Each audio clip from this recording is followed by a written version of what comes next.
അടിപൊളി ടേസ്റ്റിൽ കപ്പയും ബീഫും വെച്ചിട്ടുള്ള ഒരു സ്നാക്ക് റെസിപ്പിയാണ്. അതിനായിട്ട് കപ്പ എടുത്തിട്ടുണ്ട്, ഉപ്പ് ചേർത്ത് വേവിച്ചിട്ട് ഉടച്ച് മാറ്റി വെക്കാം. ഇനി പാനിലേക്ക് വെളിച്ചെണ്ണ ഒഴിക്കുക. ഒരു സവാള, ഒരു പച്ചമുളക്, കുറച്ച് കറിവേപ്പില, ആവശ്യത്തിന് ഉപ്പും ചേർത്തിട്ടൊന്ന് വഴറ്റിയെടുക്കുക.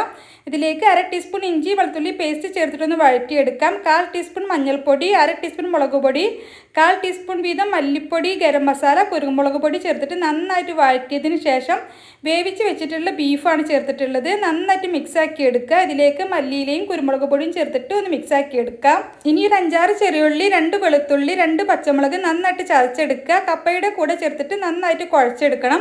ഇനി കൈ വെച്ച് ഉരുട്ടിയെടുക്കുകയാണ് വേണ്ടത്. കപ്പയിലേക്ക് ആവശ്യത്തിനുള്ള ഉപ്പ് വേണമെങ്കിൽ ഈ സമയത്ത് ചേർത്ത് കൊടുക്കാം. കുറച്ച് കറിവേപ്പില കൂടി ചേർത്തിട്ട് നന്നായിട്ട് കുഴച്ചെടുക്കണം. ഇനി കയ്യിൽ ഒട്ടിപ്പിടിക്കുന്ന പോലെ തോന്നുന്നുണ്ടെങ്കിൽ 1-2 ടേബിൾ സ്പൂൺ അരിപ്പൊടി കൂടി ചേർത്തിട്ട് വേണം കുഴച്ചെടുക്കാൻ.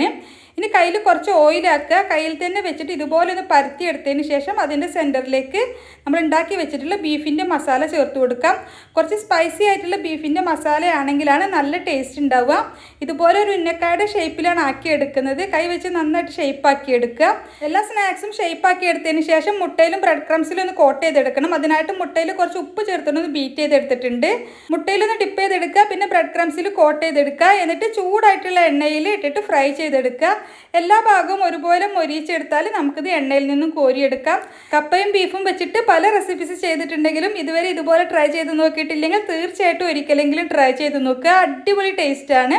ഈ റെസിപ്പി നിങ്ങൾക്ക് ഇഷ്ടമായെങ്കിൽ ലൈക്ക് ചെയ്ത് സപ്പോർട്ട് ചെയ്യാനും നിങ്ങളുടെ അഭിപ്രായം കമൻ്റായിട്ട് അറിയിക്കാനും മറക്കരുത്.